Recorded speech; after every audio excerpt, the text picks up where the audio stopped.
Call this regular meeting of the Vernonia Rural Fire Protection District Board of Directors to order. Please note, this meeting is being recorded. Public comments will be accepted during the public comment section of the agenda. Pledge of allegiance. I pledge allegiance to the flag of the United States of America and to the republic for which it stands, one nation, under God, indivisible, with liberty and justice for all. Thank you, everyone. There is a dog bed over there. Are there any additions to the agenda? Does that mean you got Sparky? We have a dog here. Is it a Dalmatian? No. Hearing no additions to the agenda, members present, myself, Mickey Demeter. James Spilarski. Neil Kennedy. Hey, George, you here? Can you hear us, James? Muted. Oh, Okay, James George is available via video. Shelley Hess is absent. Staff present, Chief Brody. Chief Brody. Board Secretary Shirley Tannery. Other Just making staff sure you can hear us. signing sheet, please. Okay, that's fine. And Alright. all visitors also. You wanna call on it? It's up to you. He says he can hear us. We can't hear him. I don't know why. Okay, sound good. Is the volume? Yeah. If not, I can put him on Is that speakerphone. mute on or is it- he's gonna drop and rejoin, I On the, think. oh, see on the corners, it shows no video, no mic. on He's Yeah. muted. And is the volume turned up though on the? Yeah. Okay.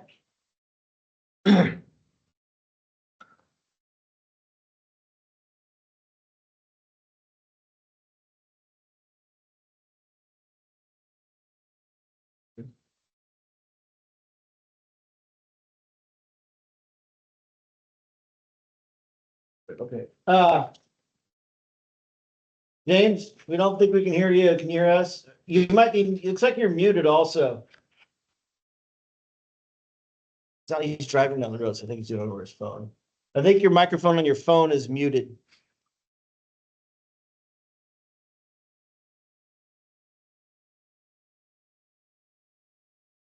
Oh, I can call him and put him on my speakerphone. Works. It all works. Okay, approval of the meeting minutes from our previous board meeting. All right, we're gonna put you on speakerphone here. I'll take a motion to accept the minutes. Hold on 1 second, I need to check something. There is a mistake in the minutes, so I will suggest an amendment. Approval of the 3:11 minutes shows me voting yes, Oh, but I he abstained abstained because he- Oh,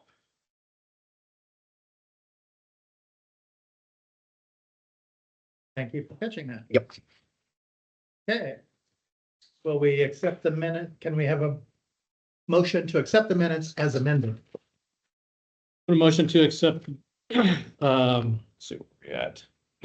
The 4/8/2025 minutes as amended. I second the motion.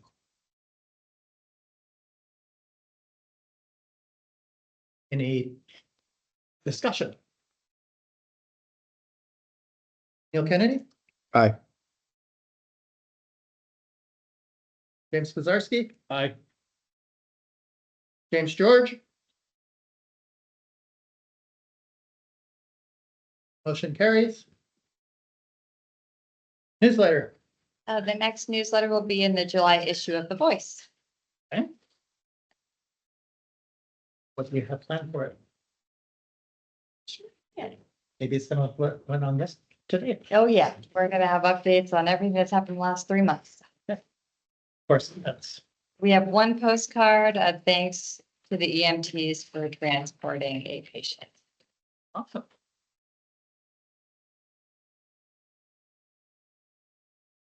Treasurer's report. Would get a chance to look through the expenditures. The bond payment was sent in. So you'll see on the treasury report, the two asterisk stars shows that 2 checks that have already been issued. The bond and myself a reimbursement check.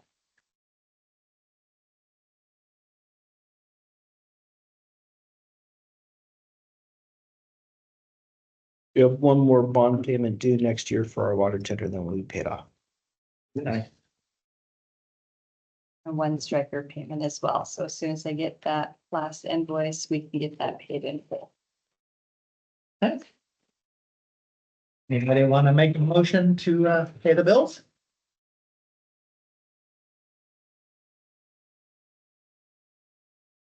Your turn. I'm here. I make a motion that we pay the bills. I second the motion to pay the bills. Is there any further discussion? Hearing no further discussion, Neil Kennedy, Aye. James Pizarski, Aye. James George, Aye. motion carries. Chief's report.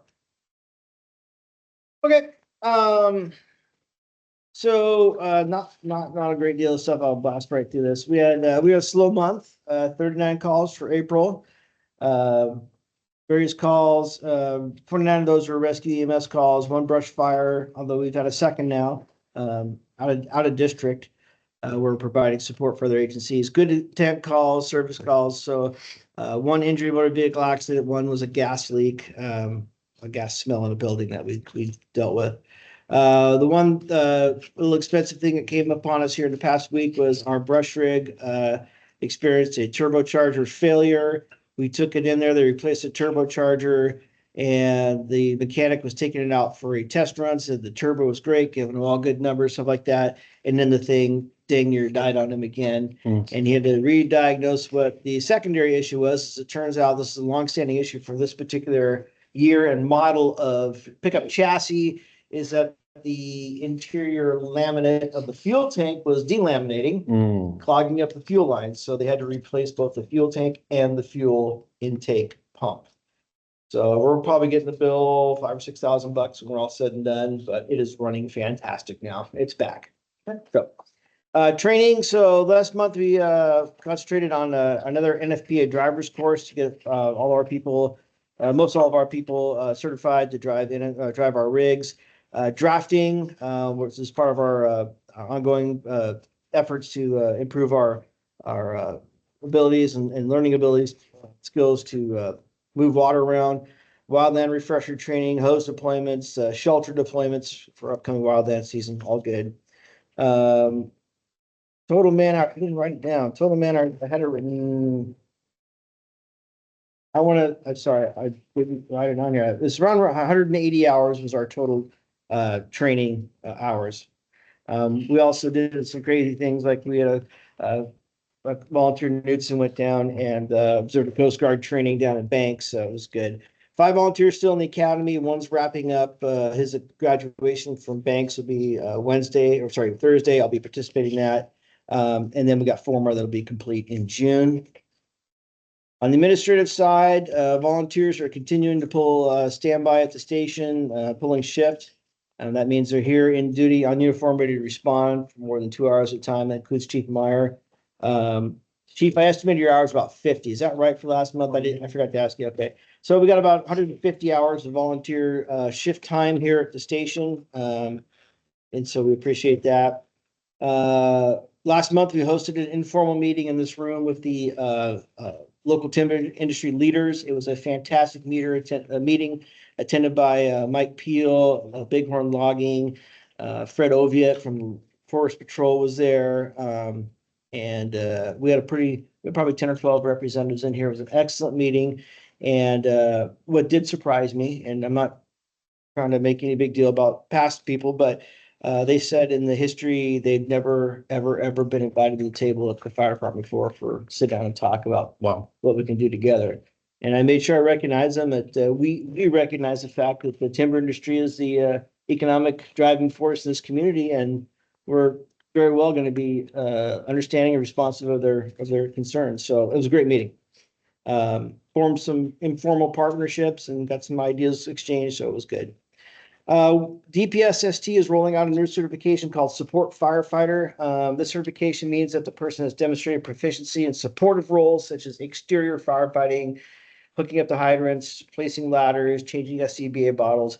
Basically, they like to say it's everything but the really crazy interior firefighting, working on roofs, hazardous material, things like that.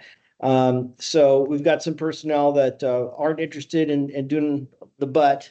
And so they're going to, we're going to work towards, hopefully very soon, get all of the personnel to the supportive level. So they have a formal certification from DPSST. Yes. That certification actually is going to be released day after tomorrow, 15th of the month. They're actually releasing certification, and I hope to be one of the first departments to start sending in applications for people on that. Our new to us fire engine from Hillsborough, unfortunately, has been pushed back to February due to training needs in Hillsborough. Beggars can't be choosers. Chief Meyer informed me of that recently, and it's the way it is. But I'm still, that's fine. It's what we'll do. We'll take it as. So our engine's not giving us any problems right now. And we'll be very glad when we get it. But like I said, Chief Meyer told me that he kind of held his head low, and I said, that's okay. It's the way it goes. So we appreciate that. Hillsborough also has a pickup for sale very soon. And I've been talking with Chief Meyer about that, so I might have some more information about that next month. It'll be very low cost. So what we're looking at here is this particular brush rig we have from Hillsborough, albeit we just put $5,000 or $6,000 in it. For those of you familiar with the infamous Ford 6.0 liter diesel engine, has been a problematic motor since day one. They do what's called a bulletproof. That's the internet lingo term for making these things bomb-proof. It's still a $8,000 to $12,000 job to get them bulletproof. And so my eventual thought is we have this white commander, or we call it the squad out here with the canopy on it. And it's a heavy duty 1-ton rig. My eventual goal is to take that out of service as a squad and put another pump and a tank inside of that to make kind of a quick attack brush truck. And I'm looking at options right now to do that. And then this pickup, should we acquire from Hillsborough, would be replacing the squad as kind of a people carrier, equipment carrier type of thing. So that's what we're looking at. So our budget documentation, Brandon and Charlotte are going to be working on getting this out to our local media very soon. Saturday, they got plans to fill out all the required forms to get that posted. I had a meeting last month with Banks Fire and Metro West Ambulance to streamline our backup ambulance coverage for when Metro West 451, our primary ambulance, goes out on calls. The big picture is this: we are governed under the Oregon Revised Statute level number 478, which basically says that we as a fire protection district are only legally bound to provide fire protection. We are not in any way legally bound to provide medical protection. Now, you're not going to find very many fire departments in the state of Oregon that do not provide EMS. It's kind of a common accepted practice, and I want to continue to do so. So therefore, I have a stake in the well-being of the community to provide ambulance protection, to make sure that we've got our ambulance protection covered. The current system that we have in place for Metro West to come up here if we need them for a second ambulance, it's set up so right now that if our primary ambulance goes on a transport, we immediately ask Metro West to send a backup unit to Vernonia. Metro West changed their business model a little over almost a year ago. They're no longer the primary agency in Washington County. And I would say about 1 out of 20 times they actually send a unit up here. What ends up happening is Metro West says, we have nobody. They call Banks Fire. Banks Fire says, yep, we're standing by. If you need us, we'll come. And we actually need a second ambulance in Vernonia about 20 to 25 times a year, which is not that many. And So what we're looking at is potentially changing our systems so that and I've talked to Metro West about, because they're a for-profit company, they want money. And I said, how would you guys feel about we cutting you guys out of that? And you know what they said to me? Okay. Okay, they were fine with it, because they understand that they can't meet the obligation. So, we're gonna have a bunch of discussions with Metro West, with Banks Fire, with the dispatch centers, things like that. That's gonna be, I have another meeting scheduled in about 8 days to talk more about this. And then the bigger point is that I've had some great response from our volunteers here in town, both on the fire side and the EMS side, saying, we'd like to look at maybe going back to what we used to do, and that's covering ourselves. We have a second ambulance here, and having our volunteers staff that second ambulance if needed. The benefit is it's, you know, if a call comes in, that it's roughly two and a half hours per call, and it's not fun for a volunteer to come in at 2 o'clock in the morning and do that. And I'm not going to ask them to do that. So what would happen be like to be the case is that if we had a second call, our first ambulance on a call, second call occurred, we're going to still have Banks come up for that call. If we can wait, the patient's stable, Banks will arrive, transport the patient. If we get there and this patient needs to go and go right now, you know, 4-year-old hit by a car or something like, I used to use an example, we're going to throw that person in that second ambulance and we're going to go to and meet Banks halfway there, transfer the patient. They'll continue, they can bill for it. So that's kind of what we're looking at. I got to get buy-in from all the agencies involved as well as our personnel here. But I've got some people that have come to me and said, yeah, I think we should start it back up. And we're having that conversation next Monday night about that. Next Monday night, next week is EMS week. So Metro West is throwing a party for us. I guess we're getting hot dogs and hamburgers and having barbecue and family and stuff like that. So we'll have a meeting now. We were awarded the $35,000 for our summertime staffing grant, which will increase our staffing dramatically during the summertime. We'll be hiring several seasonal folks. I've already put out a notice to people that are interested to apply. We could be looking at 3 or 4 or 5 people working those positions. And I will be having a meeting with them on the 27th of this month about that. That'll obviously help us out, and we're looking forward to put that money to good use.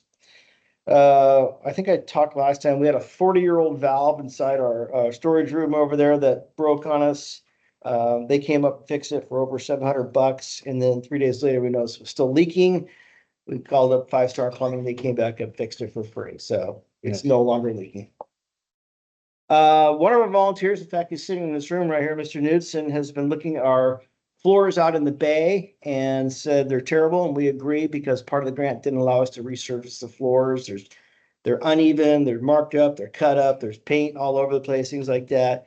And Mr. Knudsen's thinking about taking on a project to spearhead a project for us to go to work, grind those floors down, get them nice and evened out, fill in what we need to fill in, and then paint the floors.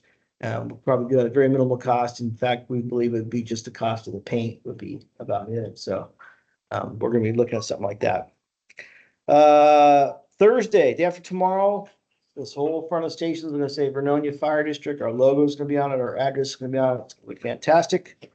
That's I just went to the Oregon Fire Chiefs Association last week in Bend.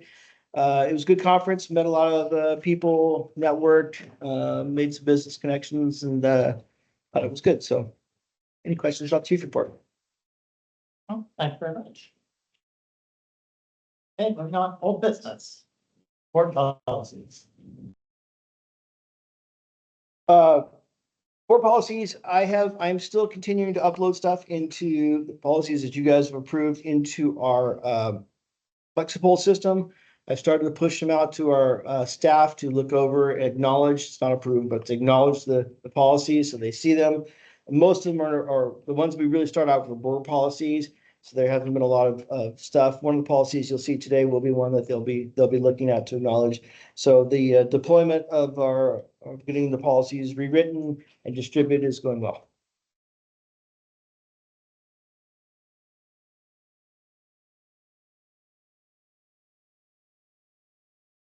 Strategic plan. We believe we've tabled that till after new board. Yep. Sorry. I said that hello. May 1st budget review meeting. Budget officer. Yeah, Oscar. everything went good. It made it through all the scrutiny and, it was approved. So now we have to do the LP forms, and put it in paper and stuff. So everything's good to go for June's board meeting to actually, for us to present it. So you guys can, What do the numbers look like this year? pretty consistent with where they are now. Our projected tax revenue is 690,000. Everything's pretty good, but we see no large increase of money, so. it's We don't get $2.5 million. I wish.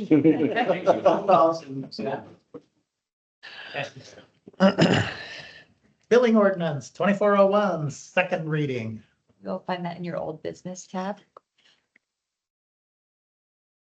I knew the colors, but.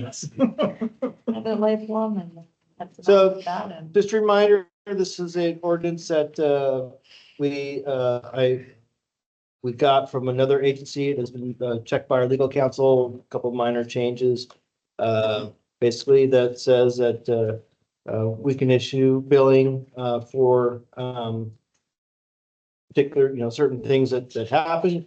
And I don't believe it's gonna be a common thing. We're not gonna routinely at all bill our residents or patrons of our district unless they are continue to be a problematic kind of thing.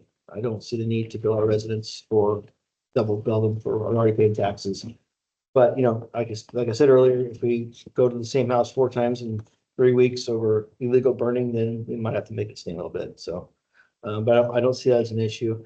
One thing I did think about is, and I'll probably end up writing a policy on this. I'll bring it to you guys to make sure you're happy with it. I don't think it needs to be not a policy, SOP on how the billing will occur. And that will be looking for kind of, well, maybe I'll make it a policy. Blanket board approval to say, because I guess I don't want to bring you guys every month a list of people that I want to bill. I think that the sooner we get it out, the sooner we can get it done. So the policy would basically say, if the persons meet this criteria, they're not a district resident, it falls within our ordinance, then we give the chief permission to move forward with billing on these people. Yeah. So there are no changes in the ordinance.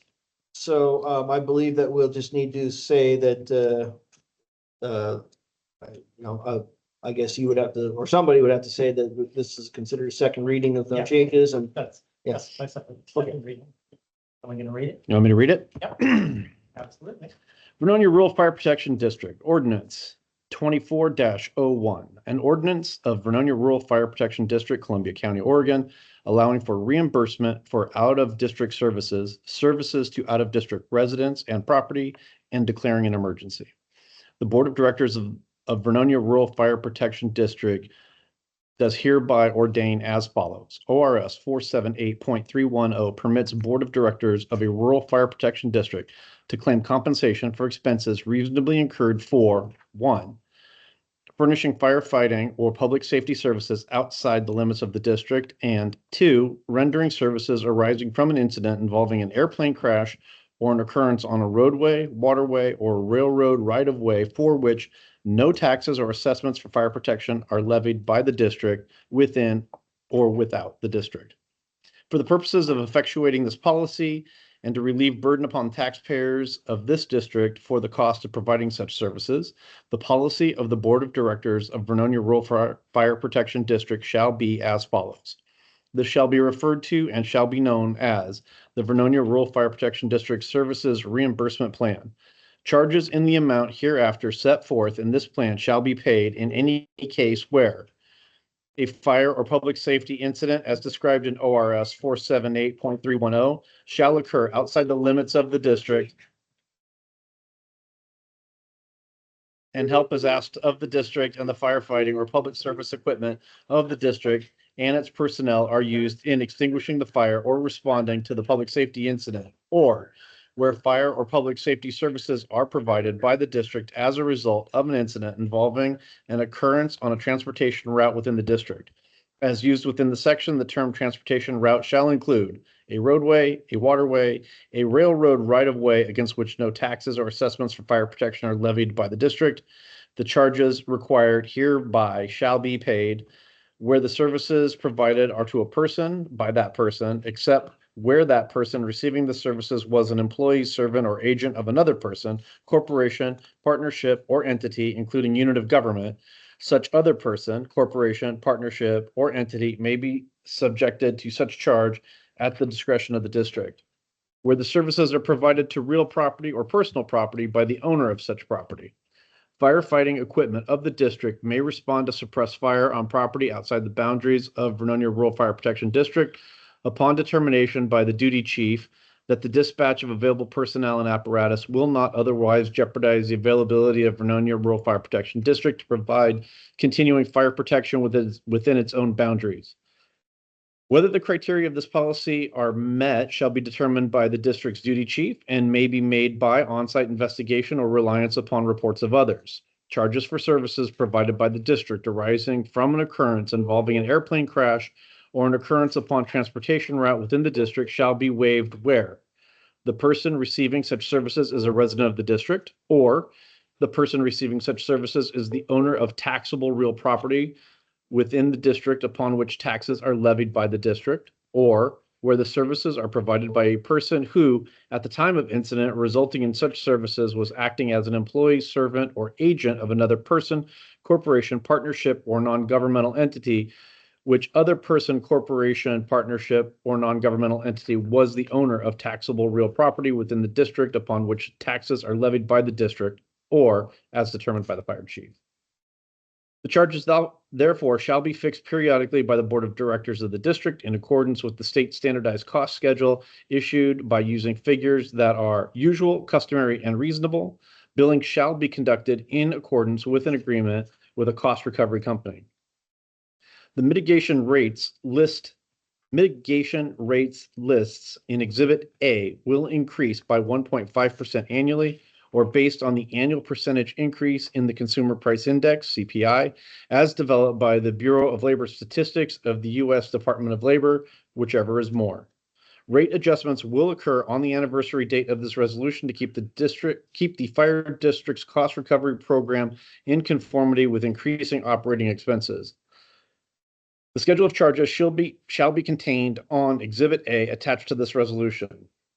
Appeals. Appeals at any cost charged to a person or entity under this ordinance must be presented to the fire chief in writing within 30 days from date of invoice was mailed. Appeals must provide the invoice and sufficiently state the reasons for the appeal. The chief shall review the appeal and issue his or her final determination in writing within 15 days. If the appellant disagrees with the chief's final determination, he or she may appeal to the board in writing within 7 days. The board shall consider the written appeal at a meeting of the board and shall issue final non-appealable decision in writing to the appellant within 7 days.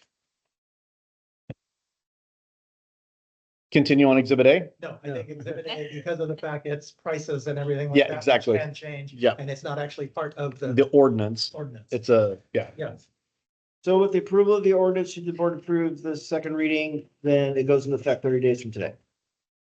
I make a motion to approve the bill ordinance 2001 second reading. They're on two right now. They just dropped a second one.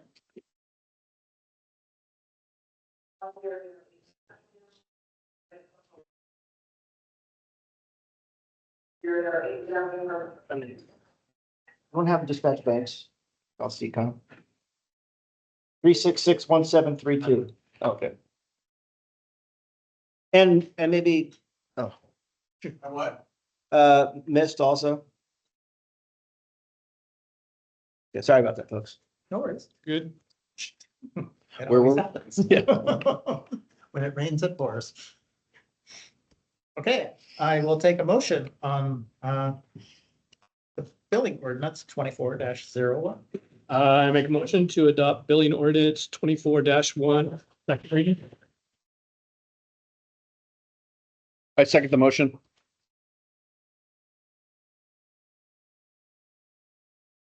Any further discussion? Any discussion? Neil Kennedy, Aye. James Pizarski, James George.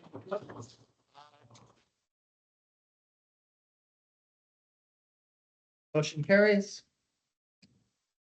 Billing ordinance 2401. Next up, fire recovery USA service agreement. So this is, Eligible. yeah, it's 15 pages. Yeah. Mickey caught me the other day when I was reviewing this. I went ahead and reviewed this services agreement. It's a standard service agreement made by all the companies that utilize this. This is a standard boilerplate thing. I went ahead and made some highlighted notes on here. Read over everything that kind of jumped out at me as might being of interest to us, how we terminate the agreement. We're acting, they're an independent contractor. They indemnify us for any claims, costs, or losses. They have no ownership in us. They will act as our attorney in fact, should there be an appeals process or people, want to have problems with that. That we, they can go to collections on our behalf. There's, no workman's comp and things like that. The company may choose to perform the services of this agreement at any time. We can't tell them what business hours to use. There's a termination. So one thing that I did not know about, and I found this later on, is they require us to do at least 6 billable calls per year. I'm not sure we'll make that. And if we don't, they're going to charge us $250 annual assessment fee just to maintain the contract. I'm not sure we'll make it, but I'd like to maintain this company for, should we do need to do that. And this is the service that would bill for the ordinance we just read in. Yeah, we will download some software on our computers and we will enter the data into the computer and then they just take it from there. Yep. And we have a dashboard where we can see where the claims are and things like that. They will indemnify us from all loss, damage, liability claims and stuff like that, performed by them. And we waive our right to a trial by jury. If we dispute them, there'll be a Arbitration. stuff, yeah. So that's essentially it. I would like to, and again, this goes back to exhibits, but I would like to seek the board, I'm sorry. Company agrees to reimburse the client a portion of monies collected 78%, so they'll keep 22% of all monies collected. After credit card processing fees, things like that. If the client, us, agrees to submit a claim to the company's collections agency later wants to remove it from collection status, we may be subject to a fee of up to 35% of the amount of the claim to compensate efforts made to collect the claim. So if we take somebody to collections and suddenly we decide, oh, that wasn't a good thing, we changed our mind.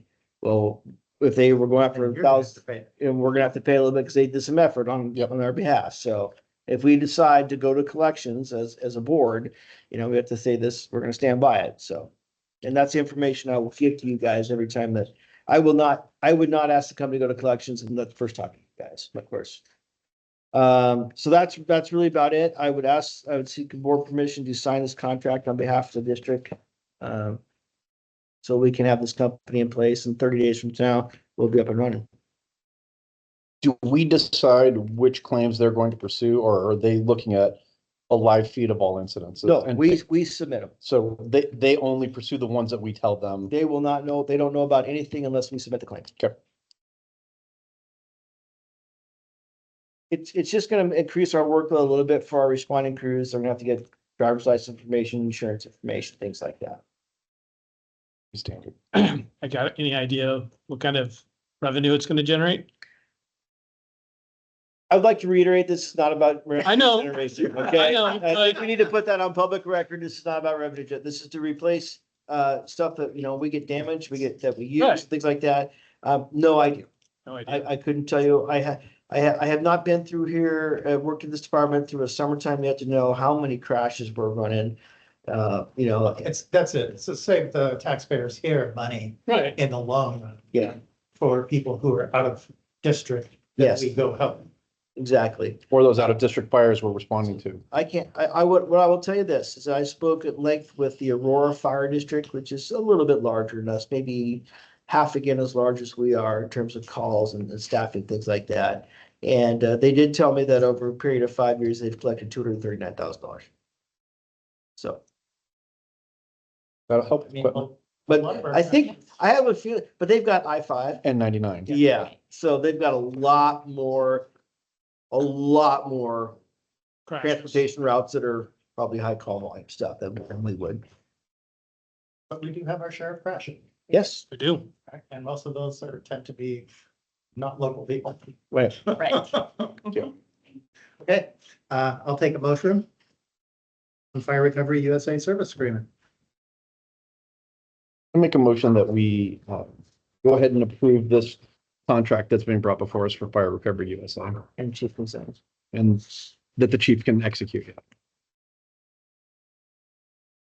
I second that motion. Can't see me. Right? Any further discussion? Hearing no further discussion, Neil Kennedy, Aye. James Pizarski, Aye. James George. Motion carries. Sign the contract, Chiefs. I will sign the contract. Okay, next up, new business, legislative advocate policy. So this one was brought to my attention by Director Kennedy and Director George when we were down at the SDAO meeting a couple months ago. And that is, and I mentioned this before, is that oftentimes, a couple times a week, it seems, it comes and goes, but I've received 2 or 3 emails a week from various legislators and advocacy groups and what's the word I'm looking for? Policymakers, things like that, people with influence that are looking to get sign-on from local fire districts, supporting things that are essential and important to the fire service in general, not Vernonia, but statewide issues. We want to make sure that all food carts have 2 types of fire extinguishers and things like that. Right now, the law says they only require 1. Now we'd like to have them 2. We'd like to hear from the chiefs to see if they agree about that. Well, if I were to respond to the email, so heck yes, I support that. I think I'm speaking on behalf of the district in that, and I don't want to come back and say, oh, by the way, I made sure all the food carts are now going to carry the sex extinguisher, and you guys say, well, you're speaking for the board, Right. when I make that. So it's these kind of, I won't say low level things because they have statewide effect, but this policy allows me to look at these things that are advocacy for the fire service and in general, and promotes health and well-being, safe fire stuff throughout the state. Promote policies related to hiring, management, benefits, and retirement, afford flexibility, contain costs, enhance the ability to recruit things. Basically stuff that promotes the fire service and promotes safety and promotes good things about the fire service. Without me having your approval, I don't like to speak on behalf of the district, but these kind of I'll say lower level things. I would like to seek board permission to go ahead and act on behalf of the district to support these things. Again, I'm not signing a contract. Right. I'm not doing that. There might be chances, hey, Chief Brody, you guys had that big flood in 2007 and we're doing something sort of flood mitigation. Would you be willing to come down and speak to our legislative, a committee down there in Salem? And I might say, yeah, but I wouldn't want to do that in uniform, representing the district without the board understanding why I'm doing that. And so this policy basically says we trust you, Chief Brody, to make those decisions and to advocate on behalf of the fire service in general and with Vernonia patch on your shoulder.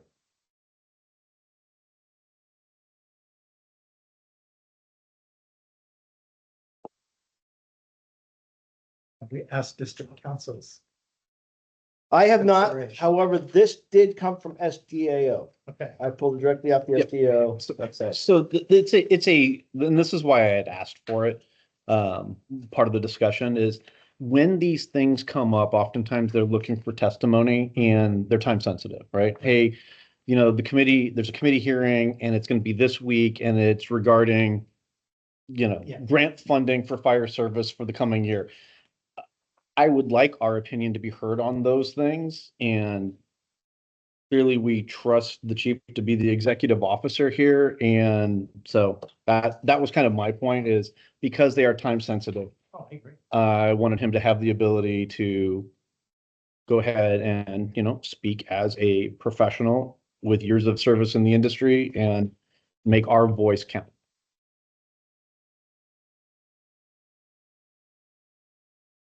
And some of it may be directly impacted to us too. I mean, there are those things. Example, yeah. Question or discussion? Nope, seems reasonable to Anything from me. you, James? George?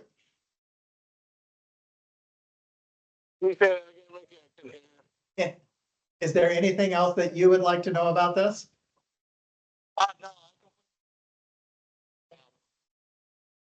Right, take a motion. Your turn. James George, make the motion.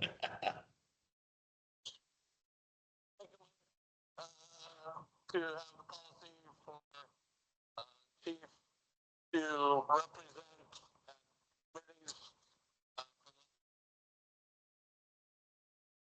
Perfect. I'll second that. Any other discussion? Hearing nothing. Neil Kennedy, Aye. James Pizarski, Aye. James George, I motion carries. Up next, policy on firearms. Yeah, this one was brought to me. by- Personal firearms. Personal Yeah, fire. personal. This is, yes. We You know, support in, the Second in Amendment. this house, we have to make that We determination we sometimes. support the Second Amendment. It's also. I support it. I'll say. This one was brought to me by a district member. It wasn't brought to me by board members, brought to me by a district member. Without going too much in the history of this place, it's my understanding that there's might have been an issue in the past. I wish to call it off, right now, right here, put our foot down. Basically, it's a very short policy. You see, it's taken out lexical, and it basically says that members are prohibited from carrying firearms on the building, on duty, or on district property. It's pretty simple and to the point. What's the definition of members? Yeah, I have a question about that. yes. Okay, there's gonna be a couple of definition questions. Okay, I would say members, I can't control what the public does. If someone comes in here carrying a concealed firearm, I can't do anything about that. But people that are affiliated with this agency or, work in the station are members. Board members? I would imagine that if we're gonna agree to a policy, that we all have to agree to it. Because there are some of us board members that do carry. I understand. That's why I'm bringing it to you guys. And I mean, we can rewrite it. Board members are accepted, but here's your policy, your district. I could see if we were here 24 hours a day, 7 days a week, but we are not. We are here one day a month. So what does that mean? I don't know. I'm not following that. Well, the fact is that we're only here in this building 2 hours a month, Right. right? We're not paid by We're the not district. paid. Well, but then I got volunteers who'll say the same thing. Yeah. Agreed. And that's the thing that we had, because I took this to our district council and asked that question. And basically, we cannot stop them. So you can stop employees, and I would say that a volunteer is an employee at that point, right? They're operating on behalf. I So- saw the same thing. Yeah, so you can control a employee's behavior by policy. Yeah. What that doesn't address is a board member Right. or the public. They can carry a weapon here. They can't carry it while they're out doing something. Okay, and so that leads into my question, Right. because the way this is written, because in general, I don't really disagree. It's ambiguous though. It says members are prohibited from possessing a firearm while on duty. Okay. And while on or in district property or vehicles. In vehicles, I get, because that would put you on duty, on property. So if I were a firefighter and I came to work and I have my concealed weapon with me and I safe it in my vehicle, it is on property. Is that a problem? According to this, it is. Yeah. Is it? Or it says possessing. Am I possessing it if it is secured in my vehicle? And so that becomes a question for, On person. right, on person, that would be different. So if I took the time to be in the parking lot and safe it in my rig, that, These are excellent questions. So my suggestion is that we, table this one, get some further information about what state law actually is, because I know that I had asked Lori about this once before, because we did have an issue about this. And basically, state law says that you can't stop somebody who's got a concealed weapons permit from carrying.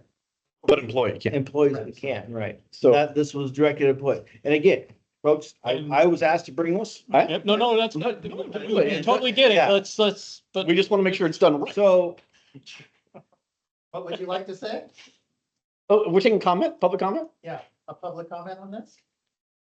My question would be, okay, termination of employee. I'm a volunteer. I've got my concealed weapon on. I get tapped out and I respond.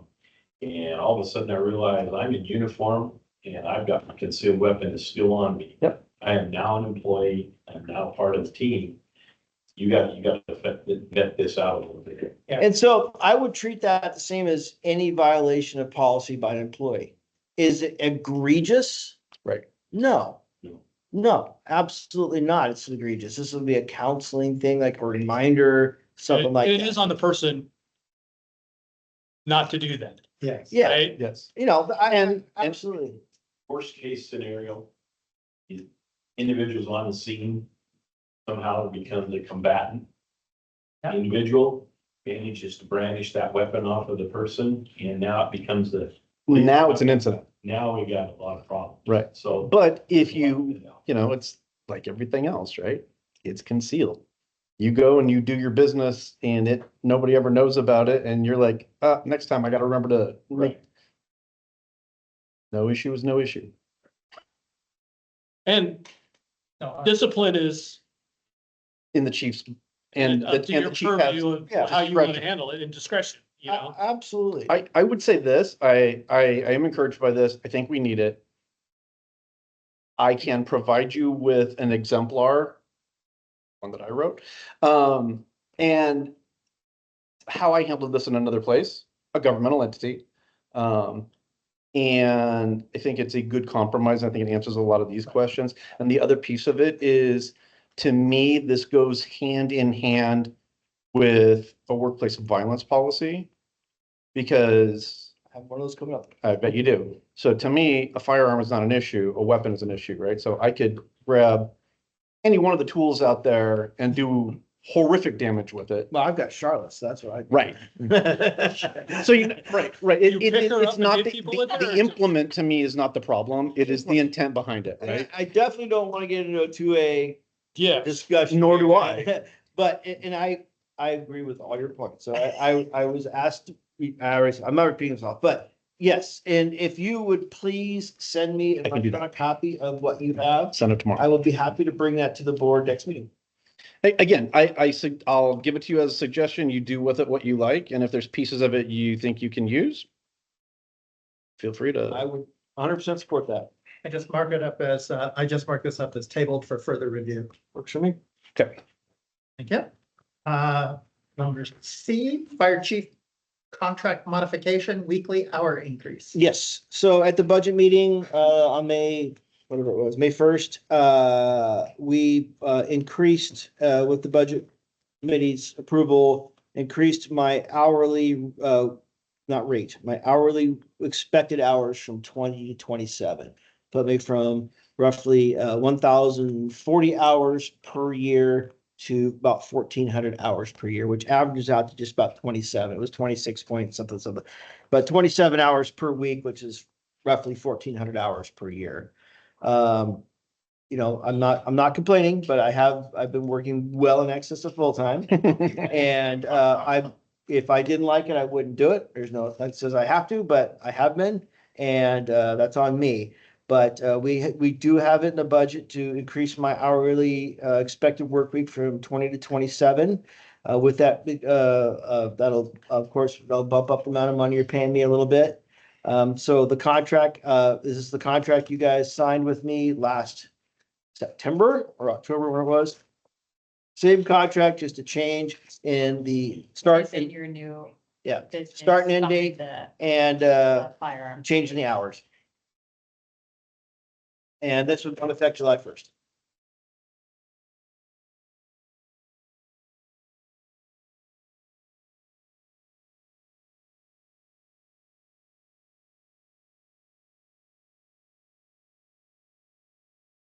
And this is a 1-year contract.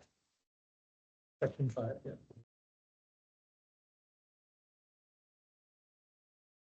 That said it, everybody was there. Yep. Yeah, meeting except for. Yep. I wasn't there. I would say that the budget committee looked at that and Brandon explained it very clearly how the money was gonna be moved around and how it's gonna happen. And there was no major effect to the overall general fund. All, I mean, a good situation. Oh.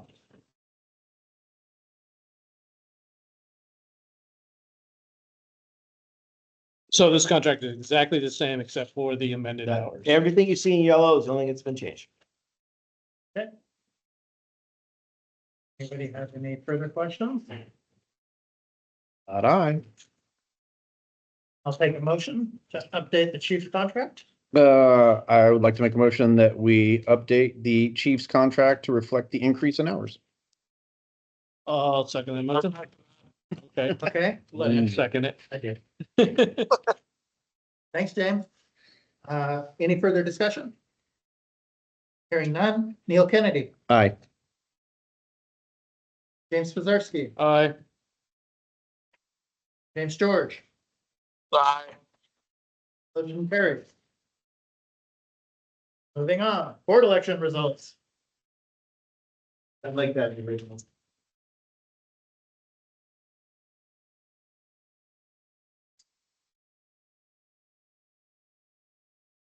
There haven't been any, the elections are not finalized yet, but we do have Steve Weller, who have applied for position 4, and we have no other candidates that have applied to fill the positions 1 and 5. So if you know anybody who would like to join the board for a 4-year position, please submit them our way. Can I ask a question? I'm just curious. I mean, I know that if you end up with 3 of us, there'll be a quorum.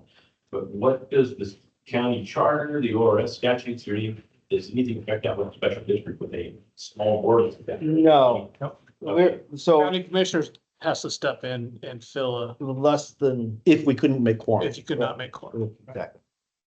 Okay, good deal. That's what I thought it was, but I wanted to make sure. And then we can, if somebody appears after the election, the board can appoint, fill the vacant chair, right? Fill the vacant chair. We have done that in fact, because we have actually fired board members and I appointed. think back when I was actually appointed 1 or 2. Yeah.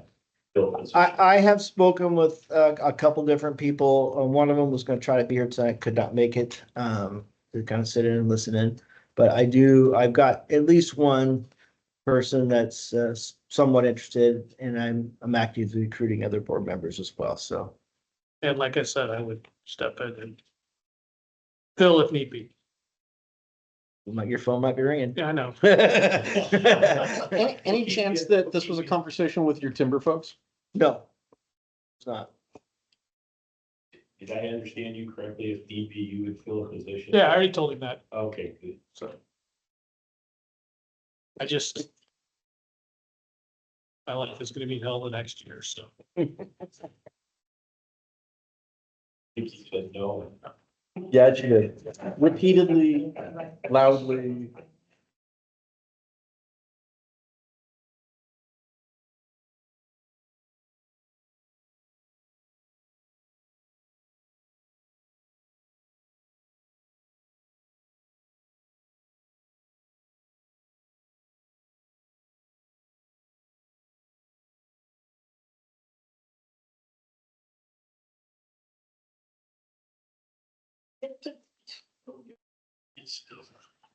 I'm trying, man. I'm fighting. I am fighting. Yep, me too. What's that song that said, don't let you let me in? Audience participation? You already participated. Hey, I'll just, We should just change that to say Steve. Steve's I participation. won't be long here, but I will say today I was privileged to be able to walk in and watch their training exercise with the skid program. And I will tell you that that was a very well done process. It was amazing all the multi-agencies that were involved. And you have to correct me if I'm wrong, but I think I understood that it was basically an all-female crew all the way across from everybody that was there that performed all this and did it. Interesting. And that was marked. I mean, that was kind of neat to see I'm that. hoping that makes the paper. we're doing press releases on it. I have to be honest, unless you know something different, I never saw the local voice paper representative there anywhere. So I didn't want to make a big deal about this. This was for the students. Mhm, We didn't sure. advertise we were gonna do it. I especially didn't want to get out, it's gonna be all women participating. Mhm. So we kind of kept it a low key on purpose. But we are going to, now that it's out, we are going to promote the heck out of it. So I had interest, in fact, from the state fire marshal. Her name is Mariana Ruiz Temple. She is the state fire marshal, the head fire protection. I talked to her down in Bend last week, and she actually said, "Well, I'm pissed at you." And I said, "You're mad at me?" She says, "Yeah, if you told me about this a week ago, I would have not made an appointment on Tuesday, and she would have driven up and watched it." I also spoke to the Oregon representative to the National Women in Fire Service uh, Association. It's the assistant chief of McMinnville Fire, and she was going to try and make. I didn't see her, but she was going to try to make it up and watch it. So it's a big deal. I was very proud of the fact. I was so excited. I just got to stand on the sideline. I will give the biggest kudos to one of our volunteer firefighters, Christina Wolf. Put this together. I helped her out with a little bit of higher level stuff that she needed, a little coordination, but it was her. Do not give me credit. I do not want public credit for this. It was Christina that really rocked this thing, did a fantastic job. In so much so that after the meeting, we did a hot wash, after action review, debrief in this room. I spent some of your money. I bought them all pizzas and we got good stuff like that.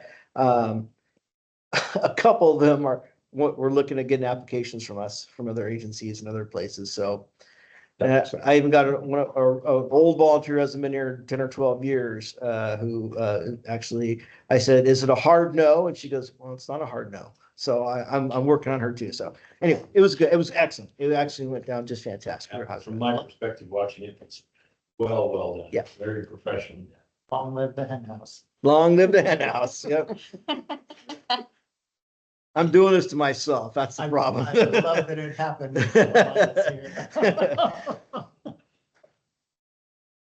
All right, Items not on the agenda? Nothing. Agenda suggestions for future meetings. Bring us back with the firearms. Yep. Personal firearms.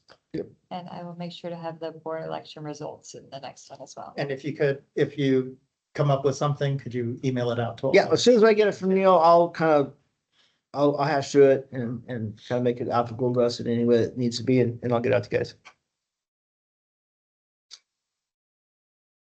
Good to the order. Okay, so I already talked about earlier, but I did announce the summertime employment for our wildland staffing grant. I've got 4 people that meet the minimum qualifications that have expressed interest. I think we're gonna have a meeting on the 27th. We're gonna put a calendar out in front of them and try to see what we can fill up. If we still got funds available to us, I'm gonna offer up some overtime to our paid staff to fill some of these slots. And if we still got some stuff like that, I might expand out even further, but I think we'll be in pretty good shape. But it's gonna be at least 4 temporary faces around here for during the summertime, 3 or 4 months. That get them some experience and be good for the community. When's that season start? July 1. All right, the next one is, this one kills me, folks. This one kills me. I first became a paramedic on August 1st, 1988. And because of my age, I was 1 month shy of my 20th birthday when I got my paramedic, and Metro West Ambulance has an insurance requirement. You have to be 21 to work on the ambulances. So I spent 13 months as a certified state of Oregon paramedic working at a grocery store, checking groceries. Beep, beep, beep. And, but short after that, I began a great career working at Metro West, Tillamook Ambulance, Columbia River Fire and Rescue, Westport Fire now here. But here's the folks, I came to a reckoning of myself that a person who hasn't been doing it all the time, everything is not going to be nearly as proficient or as good as if they don't practice a lot. And so I have made the self-determination that I am going to limit myself to not act as a paramedic alone. If there's another paramedic on scene that's experienced, does this for a living, they can watch over, make sure I'm doing things right, things like that. But if I am by myself, I'm going to act at what's called the intermediate level and provide those services, less chance of really causing a big problem. It kills me to do this. I am still a state certified paramedic. I just recertified. I will continue that. I work too hard. I'm not going to give it up. But Totally understand. yeah, but I am not going to practice as a paramedic. So I need to make notification, and you guys are next up in line for my position. So I'm making notifications to you that I'm self-limiting myself. This is not this didn't come down from the state or our doctor or anything like that. This is me telling you guys on official record that I'm going to limit myself to the intermediate level. So that's us. Okay, next one, Oregon Fire District Directors Association Conference, November 20 through 22 in Seaside. I have yet to been to this conference, but I heard it is a fantastic conference. I can tell you now, having gone to SDAO a couple months ago, going to Oregon Fire Chiefs Convention last week, the SDAO conference was actually a lot better, a lot more informative than the Oregon Fire Chiefs one, taking nothing away from it, but it was I felt I got a lot more information. It's my understanding the Oregon Fire District Directors Association meeting November 20 through 22 in Seaside is an excellent conference, and it's only people that do what you guys do. You guys are the board members, and this is their meeting, and it's a great chance to network, learn what other districts are doing, ask them about their firearms policy, ask them about what they're, things like that. And I'm not sure, this is kind of an informational thing, because I think maybe we should probably wait until we get a new board established to see who's interested. District would pay for it. I would like to attend as well, and I might bring another chief officer, but I'm willing to drive home and spend the night at night from Seaside. I won't put you guys for a hotel room or something like that, but just put that on the radar for everybody, November 20 through 22. 20 through 22, yes. Final one I want to talk about is something I found very interesting. I'm not sure if you guys knew about this or not, because it got mentioned to me earlier by a former fire chief here, and it kind of went off my radar, but it came back on recently when I was looking at some property tax line maps. And I do have a pistol. So if you look at this picture right here, you'll see our fire station of the big That one. yeah, and across the street's a lot we own over there. Yep. But if you look right in the middle, there is a 0.03 acre lot, 1,306 square foot lot. Is that the one in highlight? Yes, that is more or less runs down the middle of the street and partially into our parking lot. Yes, that's owned by somebody named Max Millis, but it says et al. I don't know what that means in Latin or something like that. Has an address in Forest Grove, Oregon. Probably a trust. It could very well be. So I did take it upon myself. I sent this gentleman a letter yesterday saying, would they be at all interested in transferring that property to the fire district? Yeah. I don't think it's buildable. I don't think you could do anything with it. It looks like a sidewalk. It does. And I believe he's probably paying 8 cents a year in taxes on it or something like that. But if we ever have a long-term plan of doing something with that lot over there, we are essentially unable to do so because that takes up whatever parking or access we would need with somebody else's property. Do you know anything about this, Did Steve? you research that real closely with the county records? I did. I got on this came out the county assessor map. Because that piece of property was purchased from the Mills family.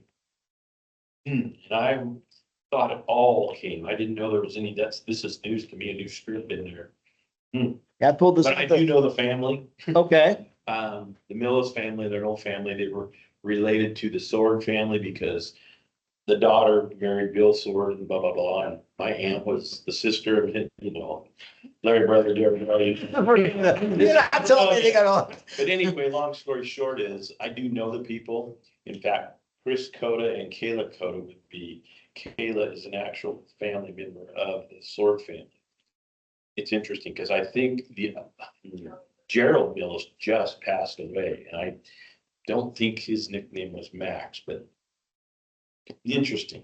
Well, if I don't hear anything, well, first of all, I'm hoping that the board was okay with me making this. Absolutely. We're not. I mean, and I knew that this was existing for quite a while, Okay. Interesting. right? Because we had gone through that when we were looking at this back property, right? And we had a problem over here with the parking lot being actually in part of the neighbor's property. Yeah. So, I'm gonna do Did we some get that follow. resolved? What? Did we get that resolved? Yes. Okay. It's all been resolved, but this portion of it has never been Right. resolved, Yeah, that we didn't actually own. Everything over there. Right. yeah. So, my plan is just to open the conversation with this gentleman, see if he's interested in transferring property. If it comes easy and they want to do that, I said, and again, this would take it to you guys, but we would pay for the title transfer fees and all that kind of stuff to acquire that property. They want to donate to us without cost, so. Anyway, I just want to let you guys know that I've done that, and, if I don't hear anything back from this person, maybe I'll track down Steve and we can try to get all some family members and work on that. I think it'd be just for our benefit to have this piece of property which kind of obstructs us. Unencumbered. Yeah, because I think I've told you the board before, my long-term goal is to talk to the county, talk to state, talk to 911, talk to the city and us about some sort of joint emergency operations center, training center, logistics center, whatever we want to call it, in that lot across street, which is where, that's sitting there waiting to be used out of the floodplain and things like that. So that's where we're at. That's all I have for you guys. South County Emergency Operations Center. Absolutely. And I had a real brief conversation with the county emergency manager and he was gung ho about the idea. So, and I believe there's a ton of grant money out there available from both the state and the feds for EOC type facilities. Yep. So probably, especially if we get every single agency to sign on If there's board. multi-agency involvement. Yeah. That's it. And Columbia 911 does not have a backup 911 center. So if somebody called in a bomb threat today to our 911 center, they would evacuate the center and we have no dispatch. Did they roll it to WACA or BOEC or anything? No. They don't Roll it home. different, what? They don't roll it home. They- I'm serious. Well, it's No, true. I mean, that's how they No. use, yeah. And they would grab portable radios from around the parking lot, go to Walmart or wherever it is and start doing stuff right there and answer on cell phones. I don't know. I hope they have a plan for that. Right? So I hope they have a plan for that. They, It's a facility. well, they do have a backup plan at a fire station in Deer Island, but the last time they went up there, they had a fire in the station and I don't think anything worked. So they've got a lot. I would say this, Columbia 911 is a very, an agency under a lot of turmoil, not necessarily from within. They've got some problems from Yeah. outsiders. And, their focus is, so. There's a lot of hate going on. Yeah, there is. Any other good of the order? Hearing nothing, take a motion to adjourn the meeting. I motion that we adjourn this meeting. I'll second that motion.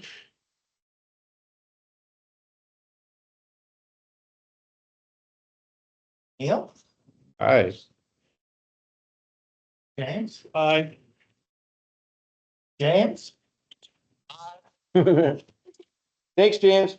it is 8:08.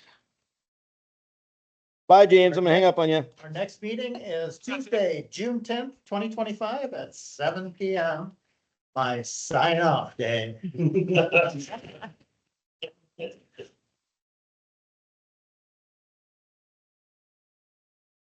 We totally expect the